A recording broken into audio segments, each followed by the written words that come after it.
നമ്മൾ ഈ 15 വർഷത്തെ മറ്റേ സ്ക്രാപ്പിംഗ് പോളിസി വരുന്നൊക്കെ ഇങ്ങനെ ഒരു ന്യൂസ് കേൾക്കും. അപ്പോൾ നമ്മളെപ്പോലെ ഈ പഴയ വണ്ടികൾ ഇങ്ങനെ കൊണ്ടു നടക്കുന്നവർക്ക് അതൊരു ഇതായിരിക്കും. അപ്പോൾ അതിനെക്കുറിച്ച് എന്താണ്?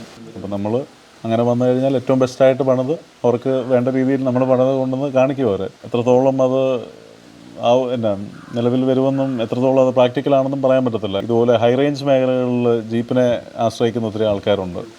അപ്പോൾ പെട്ടെന്നൊരു ദിവസം ഇതെല്ലാം ബാൻ ചെയ്യണമെന്ന് പറഞ്ഞു കഴിഞ്ഞാൽ നമ്മൾ ഇപ്പം ഈ ഇടുക്കിയിലൊക്കെ ചെന്ന് കഴിഞ്ഞാൽ ജീപ്പിൽ സവാരി നടത്തുന്നവരുണ്ട്.